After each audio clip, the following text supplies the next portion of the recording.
Companies have to ask themselves why we keep asking nonprofits to solve the problems that we're not willing to ameliorate ourselves.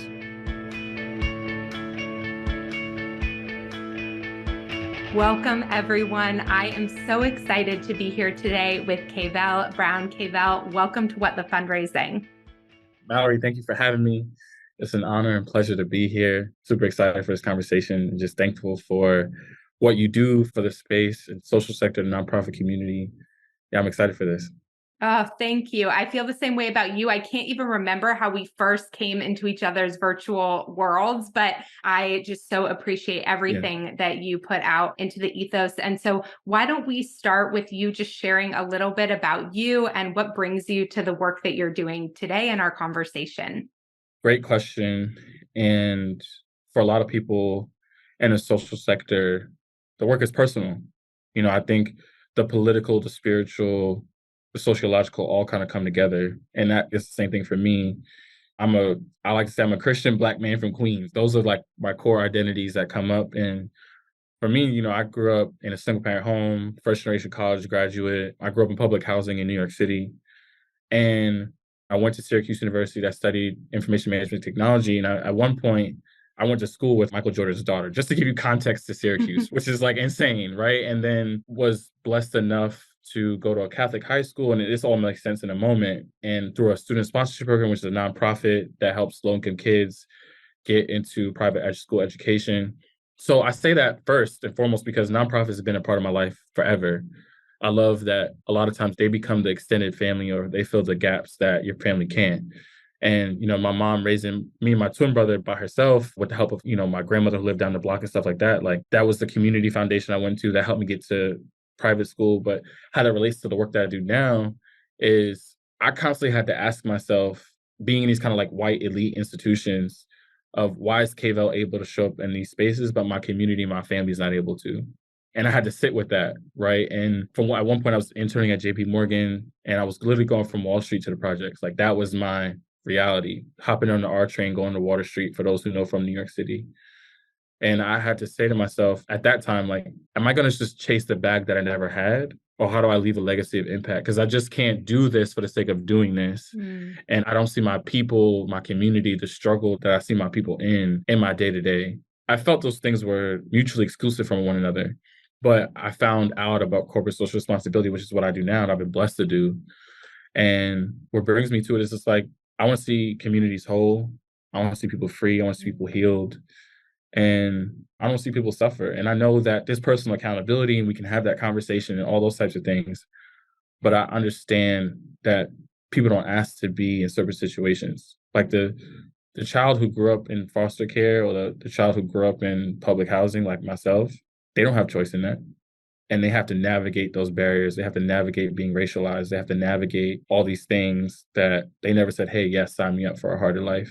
And my goal is like, how do we make that different through a mind frame of hope, love, and truth? I love hearing your story and thank you for sharing it.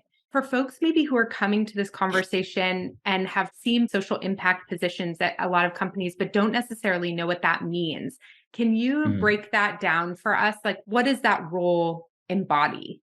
The easiest way I can explain this is CSR / corporate social responsibility, which is what the acronym means, / social impact / corporate citizenship / community affairs, like so many interchangeable things / purpose, whatever, is how a company does social good in the world. That's simple terms.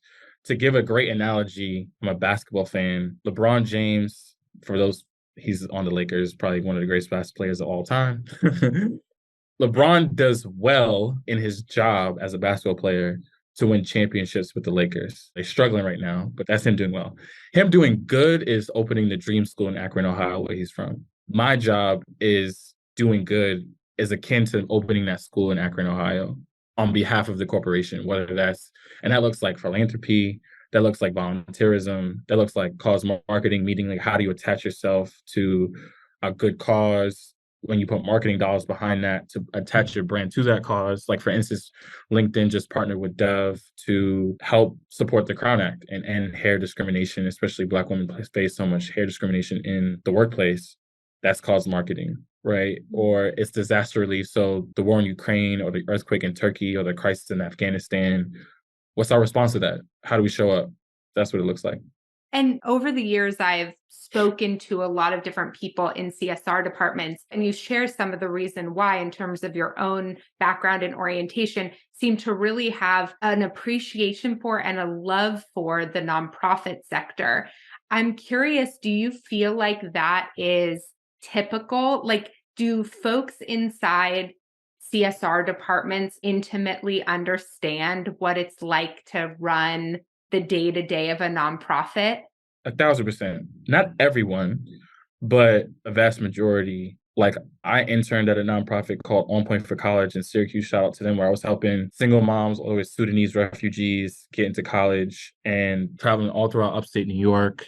Interned with an organization called America on Tech, which is helping the digital pipeline to tech jobs. And a lot of my colleagues come from the nonprofit sector, whether they want on the programming, the development side. So shout outs to my colleague Pam Hacker, who used to run, who works at Warner Brothers Discovery. She and I met at HBO. She used to do publicity for Sesame Street. Most people don't know that Sesame Street is actually a Mm. nonprofit. My colleague Karina used to work at a college access organization. So many of my colleagues, and even folks that I haven't worked directly with, have direct experience in the nonprofit space. And I think that's a part of the job. I think you're a good practitioner if you're critical and aware of the nonprofit industrial complex. You need to be aware of, hey, baseline, you have a board of directors, a nonprofit is funded by government, private philanthropy, corporate money, and high net worth donors, understanding like advisory boards, give, get, asks, how the development team, if we're going to be honest, sells what the programming team does. Then there's HR and finance, and how all that stuff shows up. It's something that you should be able to rattle off on just the way that I did.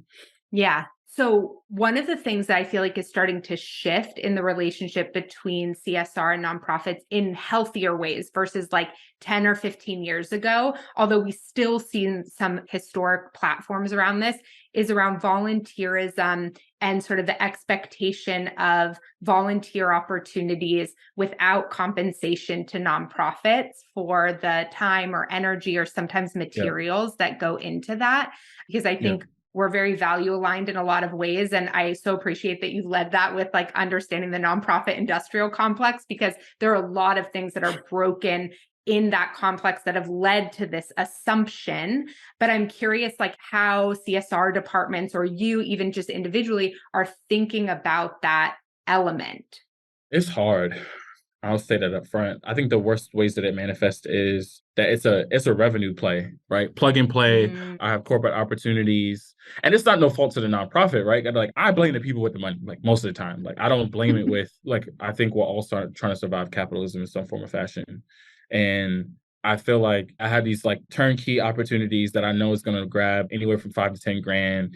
I can pump them out and do that. And that's going to be a mm, consistent revenue stream rather than me having to apply for a grant or like do a corporate fundraiser or do a gala, quote unquote. And then on the corporate end, the most critical part is like, hey, like, are we doing this to expose privileged people to like poor mm, slash more diverse slash more oppressed people in order to change their minds for the sake of them making feel good? Right. And mm, maybe there's some saviorism in part of it. I think that's the most critical version of that, both mm, sides of that table. I think a more benevolent and ideal version on the corporate side is like, we're filling a gap that you need, and you're getting an experience and an access to institutional resources that you normally wouldn't on the nonprofit end. And I think mhm, that's the most ideal way that I could show up. But I think where the tension and the conflict come in is like the need for revenue on the nonprofit end, and then also the need for the business case of why my job exists, which mm, is employee retention, employee sentiment. Like, that is cited as the reason why Kavell or any social impact practitioner has a job. It is not to say like we want to be the butlers of service to the employee base, but it's also like, especially with Gen Z, millennials, want to care about their work. They want to feel like I'm not just making money for the man. And people need help and guidance on where that is. And we mm. provide those opportunities for them of like, you don't know about homelessness, but we know this org in San Francisco that does this work. You want to know about foster care? Like, first place for you is somebody who helps people get their first home coming out, aging out of the system. And that's being that conduit is part of the job. So, it's a complex, it's layered. I think it is on a spectrum of how it shows up. Yeah, I think, you bring up a really good point too. Like, I think on the nonprofit side, There's a lot of reflection needed around like what is the point of that type of engagement, both in terms of the impact of the volunteer opportunity for the same reasons that companies need to look at that. What are we doing this for? And I believe, like you, that there are ways to find collaboration that are not harmful and aren't those quick old school ways of dropping in and dropping out or hitting some short-term metric without being long-term value aligned. And I think for organizations who are listening to this, like one pattern I see a lot, and I'd be curious if you feel like you see this too, are organizations that try to offer things to companies for free, like volunteer opportunities, but the hope, the like long-term play is that maybe there will be like a grant down the line or funding down the line, but they're not transparent about that up front. And it leads to this really uncomfortable dynamic. I definitely see that. And I think that if you're on the other side of the table and you're a funder or practitioner, like you should be aware of that. And for me personally, my goal is I never want to do the dance. I don't want to do the dance. Like if I'm asking for a volunteer opportunity, I'm gonna be honest with like, hey, like here's my budget for that, or here's how I don't have budget for that, or here's what I'm looking to do. Just being upfront and as honest as I can be. Like my job is I want to subvert the funder donor power dynamic as much as I can and be countercultural or be the antithesis to the nonprofit industrial complex as much as I can. If a practitioner is not critical about that, I think you need to rethink your seat. Full stop. But I understand where the nonprofit space is. And sometimes it is what it is. And I'm a big fan of candor and care. And I'd rather let you know a door is closed. That way you can spend your energy knocking on another one rather than keep knocking on mine. And I know I can't open it for you. Everything that you just said there, I want to like triple click on. I mean, I think a closed door is so loving, is so respectful, is so like it is a gift to have someone give you clarity on where something stands. And I think this whole dynamic between nonprofits and practitioners and funders, where there's the conversation that we're having and then the other conversation that we're actually having, but we're not saying, We're not being is just, explicit about it. it's bad for everyone. It's bad for Exactly. everyone. And it wastes Exactly. everyone's time and resources. And I so appreciate what you said around the examination of practitioners for themselves around how they are upholding potentially harmful power dynamics in those relationships, because I just think that's so important. You talk really publicly about being an abolitionist on LinkedIn, and I've loved learning from you about that and reading. And so I'd love for you to first explain to people what that is for folks who might not know that term, and then also talk about what does it look like to hold deep beliefs like that and then work in a big institution, whether it's LinkedIn or any of your previous positions, and sort of holding those pieces of yourself. Yeah. I'm gonna try to do this justice. I am a baby abolitionist. Let me just put that out there first and foremost. And there are groups and mountains of people that I have benefited from just their political education work and their labor to put out, whether from like a public intellectual standpoint or just first and foremost, like people in my life. Big shout out to my attorney brother, Corey Tillman, who's a scholar and does abolitionist work and does work around the incarceral state. A lot of this stuff is like just folk having conversation and doing that political love work of like, hey, let's think about an idea. Let's question our assumptions. Put that disclaimer out there first and foremost, because I'm not the leader of this by any means. Shout out to Angela Davis, who has been doing this work for decades. I think the way I define abolition, and usually abolition is in the context of the prison industrial system complex, if you want to say. So usually like when you say abolitionists, people are PIC, prison industrial complex abolitionists. However, you can be an abolitionist for anything. It's really a framework of like, I want this thing to cease to exist as it stands. And I think what the abolitionist framework is, and what I think people get caught up in is like, okay, like, for instance, like police or prisons, it's like, wave of magic wands, goodbye tomorrow. And like, people are like, wait a minute, I don't know what to do about that. And that makes me scared and fearful. And it's more of a say, like, how do we tear down or erase what is here and keyword and simultaneously build up a new reality? Because everything is part of society, is a part of someone's imagination. And someone thought about, hey, we should have a prison. Hey, we should have buildings. Hey, we should have a democracy, right? So it kind of removes the limitation that we cannot think of a new world that doesn't have restriction, incarceration the way that we have it now. And for me, that comes from a spiritual place. I'll take onus for my people. The Christians, we need to get our act together. We sit on different spectrums of theology and politics and all the things. However, the Jesus that I profess to love on a daily basis, there's this idea of radical grace. Of what does it mean that no one is unredeemable? And I'll say this boldly, and this is hard truth for me to sit with, of everyone is forgivable, whether it's the person who cheated on their wife or their partner, all the way to the person who murdered 3 people, or Harvey Weinstein, which is hard truths to sit with, but that's the spiritual conviction that I have, which leads me to a place of I want people to be whole, and I don't want them to be condemned to the place where their wrongs lead them to a spiritual and social death, that which now prison is today. And that's abolition. I think holding it in these spaces is not an easy task. I think abolitionists or folks who subscribe to this ideology, it's easier to do in theory than it is in practice, 1,000%. But it is a progressive journey of the decarceration of like, hey, like putting education in prisons is a decarcerating act. Us having folks like a street team in San Francisco where people from the fire department show up for people who are unhoused, that's a decarceral act, right? Like removing bail is a decarceral act. So it's like there's a spectrum of things that exist in an abolitionist framework, whether it's an action or an outcome, that people don't even think of like, hey, like we're actually moving away from, I'm going to lock people up in cages. And there's no means to like say, hey, I'm going to rehabilitate you to be a whole human being coming out of this process. And what does it mean to center atonement in that, which is different from retributive things. So in these spaces, I have to hold on to the fact of when I'm giving money to a nonprofit called Black and Pink, which is a national organization that's based out of Omaha, and there are a prison abolitionist organization explicitly on their website. And they support queer and like people living with HIV on how to get whole when they come out. I'm like, me trying to advocate for their funding, it's not to say Kavell's amazing, but it's more so to say like, what's my ethical and moral and spiritual responsibility? And part of me getting them funded and helping to lobby and advocate for that is a part of how I try to manifest abolition on a daily basis.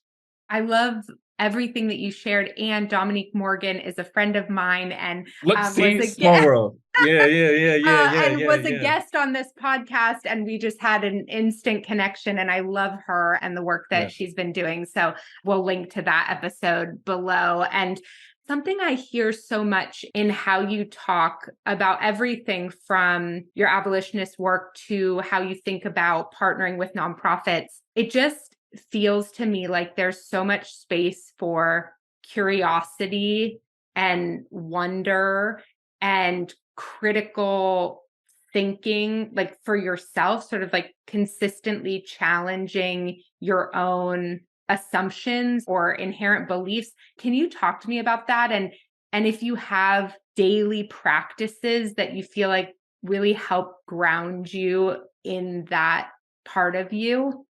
I think it's a commitment to learning, and that sounds like trite in some ways, but it's knowing that I don't know a lot.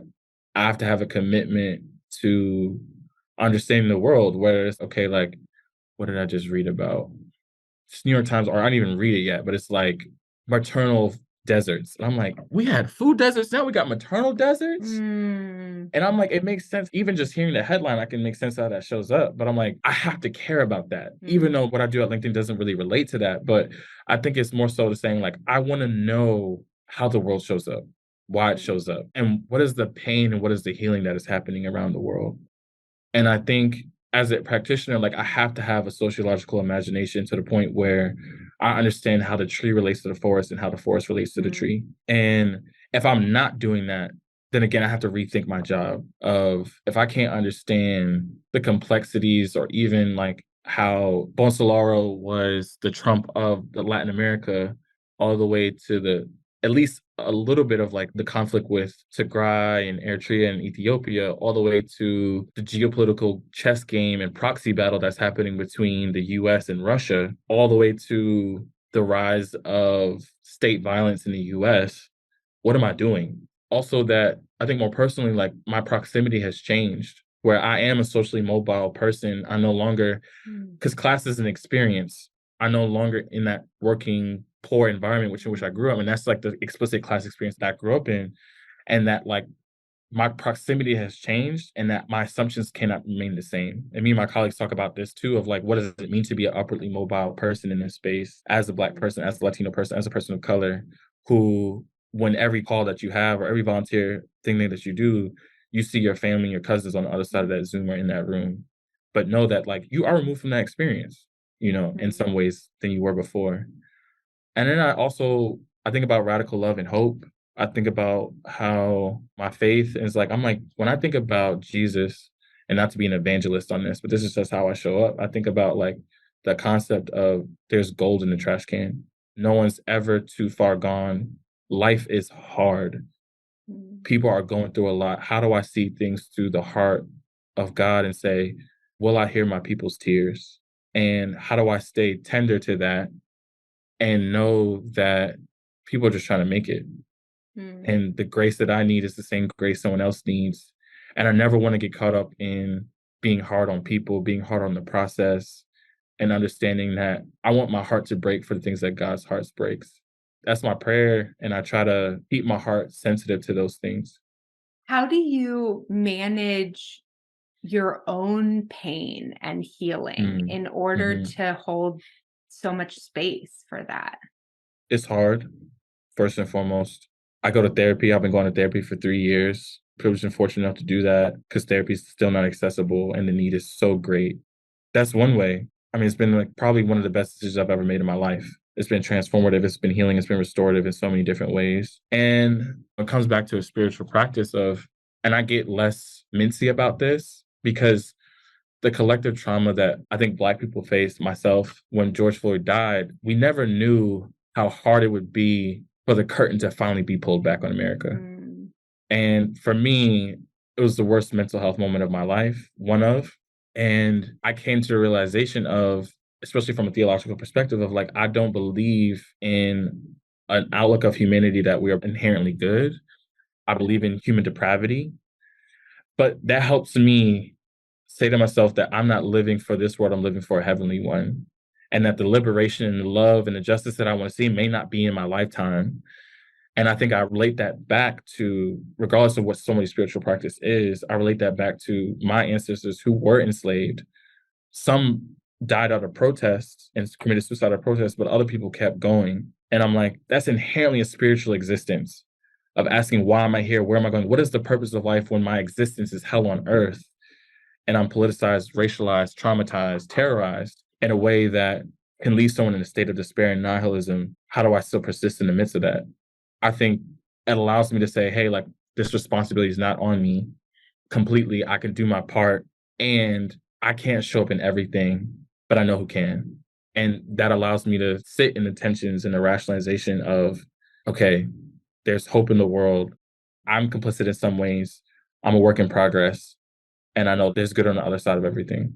I think there are so many pieces in there that there are so many people who are going to be grateful for hearing that, who listen to this podcast. And I'm really grateful to have been able to hear that too. And I think, however, people find their healing path or their ability to take care of themselves or look for it or search for it, I think what you're demonstrating is to be able to give yourself some space for that. And the accessibility around therapy, there's just no question that how it continues to disenfranchise and oppress, and what your own healing journey allows you to do that's really inspiring to see is to like see this web of interconnection that is both really supportive of your work, and it sounds like also in some ways continues to support your mental health, to say like, I see the threads that I'm pulling towards this ultimate goal of liberation, and I'm not responsible for pulling all the strings. That it sort of gives Right. you this macro relationship to this macro and micro relationship, and it's really inspiring to witness and hear about. Thank you. I receive that gratitude and I hope someone's encouraged by what I'm saying. And I love what you said too. It's just like, however folks find it, it's important. And I think I was talking about this today of like the system wants us to be defeated. And that's not to like it's not to lean into toxic positivity because I do not subscribe to that to whatsoever. But we all have to find our ways to cope. Suffering is real at the end of the day. Yeah. I think that piece around, I was just interviewing this doctor yesterday who was talking about how a regulated nervous system does not mean that we do not go into stress states. It's that we've built the neuroplasticity to be able to come back from them. And trauma wounds us in ways that require much deeper healing than an immediate sort of stimulation of our sympathetic nervous system because we're stressed about a deadline, right? Like we're talking about two different things. And Yeah. I'm not talking about that sort of like deep trauma necessarily, but even just recognizing that there are going to be a lot of different forms of suffering in the day-to-day, both in terms Right. of our own and what we're exposed to. And knowing that, going there and being there and sitting in that and looking at that or reading that article might be really uncomfortable. And if we're Right. looking to just avoid discomfort at all costs, if we Right. are bypassing that exposure, then we are also not able to tap into, I think, the beautiful moments of tenderness and the healing and all of those pieces too. I completely agree. That is very well said, and I appreciate it. Okay, I could talk to you forever. and Same. I want to. but I'm Same. gonna but I'm gonna force myself to look at the time. So tell me, is there a question I haven't asked you that I should be asking you? Yeah, I remember when you messaged me, you talked about like what can nonprofits do to continue like movements. When you asked me, I was like, oh, this is an interesting one. And I'm like, do I even have license to peer into this? And like, I'm learning now that it's harder for me to separate the institution or assets that I'm attached to. You know what I'm saying? But I think if someone were to give me permission to like peer into that, I want to say, first and foremost, I think nonprofits are doing better than they think they are. First and foremost, I think it's to give yourself grace that you are doing, honestly, I'd say the Lord's work, honestly, of day in and day out, the emotional, mental, physical, spiritual labor that you do on a day-to-day basis, especially if you're doing that integrity, doing that with cultural competency, not doing that from perpetuating harm standpoint framework. Like you can lay your hat down at you had a servant's heart and you do. If someone is saying that you're not doing enough, like let that roll off your back. And you don't need to hear that from me, but I feel like I need to say that and I want to. I think the second piece is I think that examination of how is my organization perpetuating a colonial neoliberal form of change? And if I'm not critical of that for the sake of tangible metric outcomes, then I need to rethink my life, right? Because what people like me who were served by nonprofits, who filled those gaps for my family and my people or whatever have you, what we don't need is further indoctrination into a system that continually harms us. I know it's hard because there's like, okay, like for instance, the education space. Love education. Like it's a virtue, a gift, a universal human right. If I'm not critical about, am I getting these poor Black and brown people to go to college? And I love college access organizations. They're near and dear to my heart.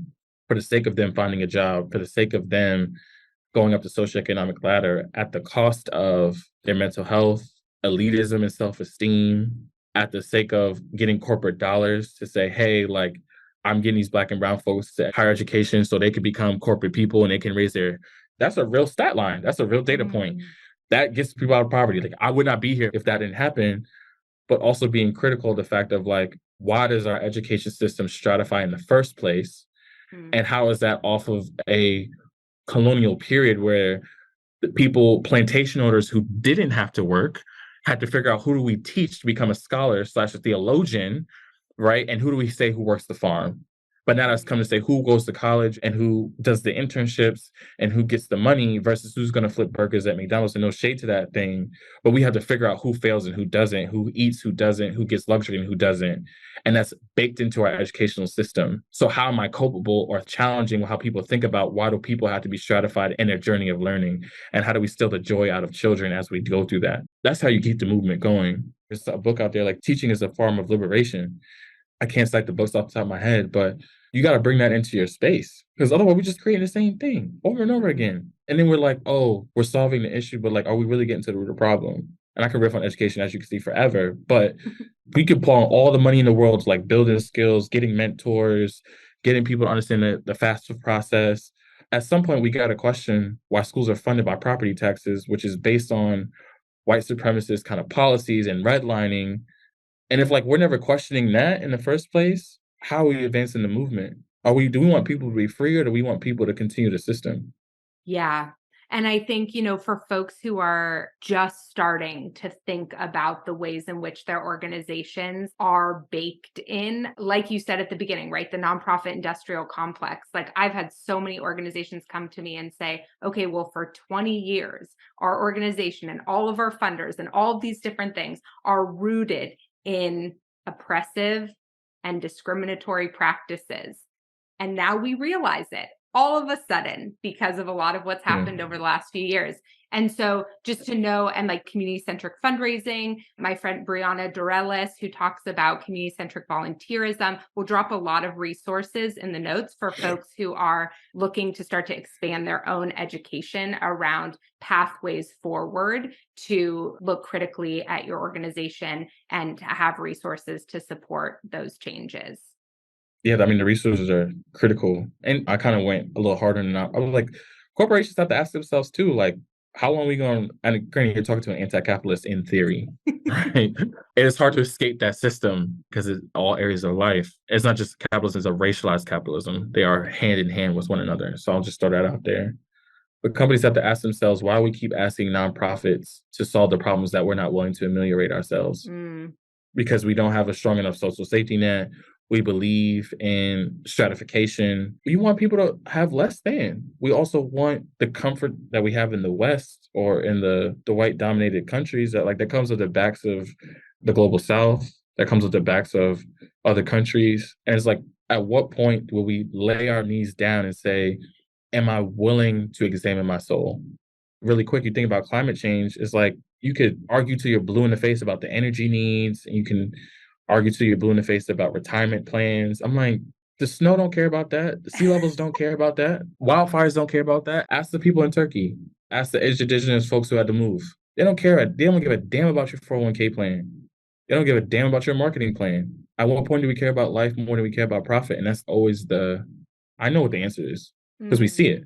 I love what you're saying. And I actually do think it's something that nonprofits need to look at too. They wouldn't use the word profit, but the reality is like, what decisions do we make to keep our organizations going versus actually eradicating this issue? And what are the policies that we hold inside our organizations that are perpetuating the systemic issues that we also claim our organization is there to solve? So pay inequity Right. happening inside of nonprofits, or people not Oh making living Lord. wage, right? Like, I mean, we could have a whole other Right. conversation, but I think Yes. at the end of the day, what you're asking and what I'm asking is like, who are we and what is the Right. point of what we're doing here? And can we be honest about those things to make sure that the practices and the ways in which we're showing up are in alignment and in integrity with our deepest Right. selves, with our truest selves, and with what we say and hopefully truly want? 1,000%. Thank you so much for this conversation Thank today. you. Where should people go if they want to follow your work, connect with you? LinkedIn, I'm always going to try to say what God wants me to say. I use my platform for just building, doing good in the world. I'm not on Instagram, I'm not on TikTok, I'm not on Twitter. I mean, I have like accounts, but I don't use them anymore because just for my mental health sake. But I think that's where folks can stay connected to me. I try to be responsive as I can and connect with just the love and the community that comes through. And sometimes I'm like, is this worth doing this? And like that encouraging message of saying like, hey, I appreciated this always goes a long way and gives me energy to keep moving. Yeah, folks, you should go and follow him at least. And you're always posting helpful things for nonprofits too. LinkedIn for Yes, nonprofits. We'll put all links the to all time. of those resources below. So thank you so much. I'm grateful for this. It's probably one of the best conversations I've had in a while.